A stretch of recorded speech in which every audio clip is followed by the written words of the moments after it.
నమస్తే. RTC bus pass ఉపయోగించే ప్రయాణికులపై మాత్రం షాక్ ఇచ్చింది. ప్రధానంగా విద్యార్థులు ఎవరైతే పాస్ ఉపయోగిస్తారో బస్ పాస్ ఉపయోగించే వారిపై మాత్రం 20% ఛార్జీలు వేస్తూ ఒక కీలక నిర్ణయం తీసుకుంది. దీంతో రాష్ట్ర వ్యాప్తంగా ఈ అంశం చర్చనీయాంశం అవుతుంది. ఇక ప్రతిపక్షాలు అలాగే విద్యార్థి సంఘాలు కూడా దీనిపై ప్రభుత్వ తీరుపై మాత్రం దీన్ని వెనక్కి తీసుకోవాలని అయితే డిమాండ్ వ్యక్తం చేస్తుంది. ఇలాంటి సందర్భంలో ఇదే అంశంపై మనతో మాట్లాడడానికి ఏఐఎస్ఎఫ్ రాష్ట్ర అధ్యక్షుడు మణికంఠ అలాగే కార్యదర్శి లక్ష్మణ్ గారు ఉన్నారు. వారితో మాట్లాడదాం. ముందుగా తీరా అకాడమిక్ ఇయర్ స్టార్ట్ అయ్యే సమయంలో బస్ పాస్లపై ఒక కీలక నిర్ణయం తీసుకునే ఈ యొక్క కోణాన్ని ఎట్లా చూస్తారు? తెలంగాణ రాష్ట్రంలో ఆర్టీసీ వారు విద్యార్థుల బస్ పాస్ ఛార్జీలపై 20% ఛార్జీలు పెంచడాన్ని ఏఐఎస్ఎఫ్ పక్షాన ఖండిస్తూ పెంచిన ఛార్జీలను వెంటనే తగ్గించాలని డిమాండ్ చేస్తా ఉన్నాం. ఎందుకంటే తెలంగాణ రాష్ట్రంలో దాదాపు 10 లక్షలపై విద్యార్థులు ఆర్టీసీపై ఆధారపడే ఇలా గ్రామీణ ప్రాంతాల్లో ఇలా ఉన్నత విద్య అభ్యసించడం కోసం విద్యను అభ్యసించడం కోసం పట్టణాల కళాశాలకు వెళ్తుంటారు. కాబట్టి అలాంటి విద్యార్థులు ఇలా పేద మధ్యతరగతి విద్యార్థులే ఇలా ఆర్టీసీని ఉపయోగించి చదువుకోవడానికి వెళ్తున్నారు. కాబట్టి వారికి ఇప్పుడు ప్రభుత్వం ఇవ్వాల్సిన స్కాలర్షిప్లు కూడా ఇవ్వడం లేదు, రీఎంబర్స్మెంట్ రావడం లేదు. కాబట్టి ఇప్పుడు ఏకంగా వారిపై 20% ఛార్జీలు పెంచడం అంటే వారిపై ఆర్థికంగా పెను భారం వేయడాన్ని అవుతుంది. కాబట్టి ఎందుకంటే ఇలా నెలవారీ పాసు 250 ఉన్నదని 400, 3 నెలల ప్యాకేజ్ 1200 ఉన్నదని 1800 చేయడం వల్ల ఒక్కొక్క విద్యార్థిపై ప్రతి నెల 200 నుంచి 300 అదనపు భారం పడుతుంది. సరే, విద్యార్థులకు స్కాలర్షిప్లు వస్తున్నాయంటే కట్టుకుంటారంటే అదొక భావం. కానీ స్కాలర్షిప్లే 3-4 సంవత్సరాల నుంచి గత బీఆర్ఎస్ ప్రభుత్వం నుంచి స్కాలర్షిప్లు విడుదల లేకపోవడం వల్ల విద్యార్థులే జేబులోకి వెళ్ళి ఖర్చులు పెట్టుకునే పరిస్థితి వస్తుంది. సర్టిఫికేట్ తీసుకొని రీఎంబర్స్మెంట్ పరిస్థితి వస్తుంది. కాబట్టి ఆర్టీసీ యాజమాన్యం తాము నష్టాల్లో ఉన్నాం, ఛార్జీలు పెంచుకుంటున్నాం అంటుంది. అదే ఆర్టీసీ యాజమాన్యం విజ్ఞప్తి చేస్తున్నాం, మీరు ప్రభుత్వం సూచన చేయండి. విద్యార్థులు ఆర్టీసీ బస్ ఛార్జీలు పెంచుతామంటే వద్దని అంటున్నారు. ఆర్టీసీ బస్ ఛార్జ్ పెంచడంలో వారిపై ఆర్థిక భారం పడుతుంది. కాబట్టి స్కాలర్షిప్ ఛార్జీలు కూడా పెంచితే ఆర్టీసీ బస్ ఛార్జీలు పెంచాలని విద్యార్థులు డిమాండ్ చేస్తున్నారనే విషయాన్ని ఆర్టీసీ వారు ప్రభుత్వ దృష్టికి తీసుకోవాలని కోరుతా ఉన్నాం. ప్రజాపాలన అనేటువంటి ప్రభుత్వం కూడా ప్రజల్లో అందులో ముఖ్యంగా విద్యార్థులకు అండగా ఉండాల్సిన బాధ్యత ముఖ్యమంత్రి రేవంత్ రెడ్డి గారిపై ఉంది. ఎందుకంటే వారి వద్ద విద్యాశాఖ ఉంది. కాబట్టి విద్యార్థులపై ఆర్థిక భారం మోపకుండా పెంచిన 20% ఆర్టీసీ బస్ పాస్ ఛార్జీలను వెంటనే తగ్గించాలని, అదేవిధంగా మా ఏఎస్ఎఫ్ డిమాండ్ ఏంటంటే ఆర్టీసీ బస్ పాస్ ఛార్జీలను పెంచడం కాదు, ప్రభుత్వమే ఈ విద్యా సంవత్సరం ప్రారంభంగా విద్యార్థులకు ఒక ఉచిత పథకం, ప్రతి విద్యార్థి కూడా ఉచితంగా ఆర్టీసీ బస్సులో ఫ్రీ బస్ పాస్ ఇవ్వాలని చెప్పి ఏఐఎస్ఎఫ్ డిమాండ్ చేస్తా ఉన్నాం. ప్రధానంగా ఆర్థిక భారం అనే అంశం కొంతకాలంగా వినిపిస్తుంది. ఆర్టీసీ నష్టాల్లో ఉంది, దాన్ని పూడ్చడానికి ఛార్జీల పెంపు తప్పదని కూడా ఇటు సంఘాలు కూడా మాట్లాడే ప్రయత్నం. ఇలాంటి సందర్భంలో విద్యార్థులపై భారం మోపడం కరెక్టేనా, లేకపోతే దీనికి వేరేలాగా ప్రత్యామ్నాయ మార్గాలు ఏమైనా సూచించే అవకాశం? మనసుంటే మార్గం ఉంటుందంటూ కేవలం 20% బస్ పాస్ ఛార్జీలు పెంచడం ద్వారానే ఆర్టీసీ నష్టాలు ఉన్న లాభాలకు రాలేదు.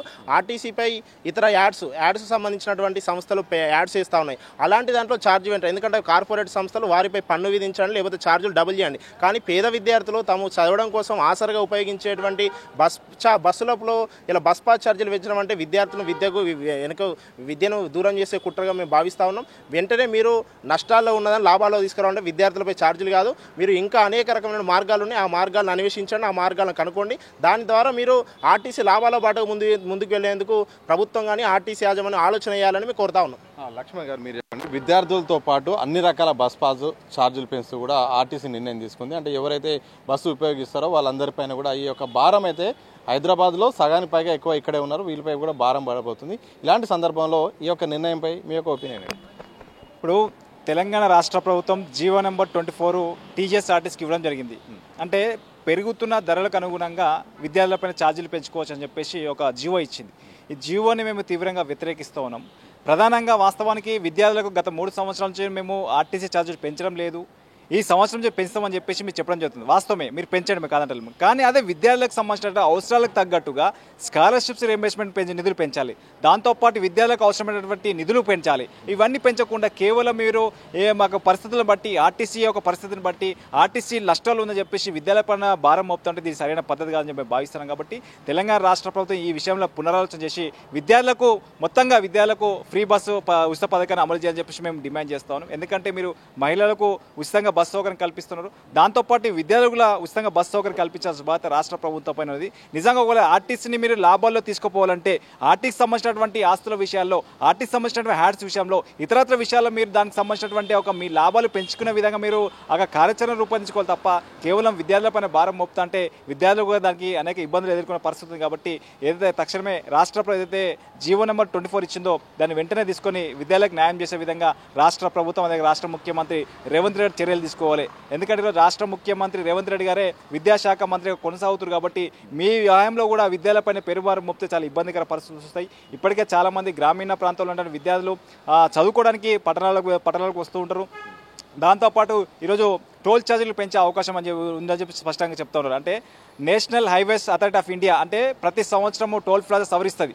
దానిలో భాగంగా మేము టోల్ ప్లాజాలు పెంచుతామని చెప్పి చెప్తున్నారు. వాస్తవానికి ఈ హైదరాబాద్ చుట్టుప్రక్కల ఉన్నటువంటి వారికి విద్యార్థులకు ఎటువంటి నష్టం లేదు. కానీ గ్రామీణ ప్రాంతాల నుంచి ఒక దాదాపు 100 కిలోమీటర్లు 200 కిలోమీటర్లు ప్రయాణించేటువంటి ఒక విద్యార్థి పైన ప్రతి టోల్ ప్లాజాకి అదనంగా 10 రూపాయలు వసూలు చేస్తామంటే అది చాలా ఇబ్బందికర పరిస్థితి ఉంది. కాబట్టి ఈ విషయాన్ని వెంటనే ఒకసారి ఆలోచన చేసి రాష్ట్ర ప్రభుత్వం ఇలా ఈ నిర్ణయాన్ని వెనక్కి తీసుకోవాలని చెప్పేసి మేము ప్రధానంగా డిమాండ్ చేస్తా ఉన్నాం. లేని పక్షాలు ఖచ్చితంగా విద్యార్థులను పెద్ద సమీకరించుకొని ఈ బస్ ఛార్జీలు తగ్గించే పోరాటాలు కొనసాగిస్తామని చెప్పేసి ఈ సందర్భంగా రాష్ట్ర ప్రభుత్వం మేము హెచ్చరిస్తా ఉన్నాం. మొత్తంగా ఇది విద్యార్థులపై పెను భారం పడే అవకాశం ఉంది. చాలామంది పేద విద్యార్థులు ఉన్నారు. అలాగే గ్రామీణ స్థాయి నుండి ఇక్కడికి పట్టణాలకు వచ్చి కూడా చదువుకుంటున్న వారికి మాత్రం భారం పడుతుంది. ఇప్పటికైనా ప్రభుత్వం మాత్రం ఆర్థిక పరిస్థితులను దృష్టిలో పెట్టుకొని ఆలోచించాలి. అలాగే ఆర్టీసీ నష్టాల్లో ఉందన్న కారణంతో మాత్రం విద్యార్థులపై భారం మోపడం సరైనది కాదు. ఇది మాత్రం వెనక్కి తీసుకోవాలి. ఇక విద్యార్థుల పరిస్థితిని అర్థం చేసుకొని ఇక ఫ్రీ బస్ పాస్ సౌకర్యం కూడా కల్పిస్తే ప్రభుత్వానికి కూడా మంచి పేరు వస్తుందని కూడా ఏఎస్ఎఫ్ సంబంధించిన కీలక నేతలు అయితే మాత్రం వాళ్ళ స్పష్టమైన ప్రకటన డిమాండ్ అయితే మాత్రం తెలంగాణ ప్రభుత్వానికి అలాగే ఆర్టీసీ సంస్థకైతే చెప్పిన సందర్భం కనిపిస్తుంది. కెనపర్సన్ మసూన్తో సతీష్ దిశా టీవీ హైదరాబాద్.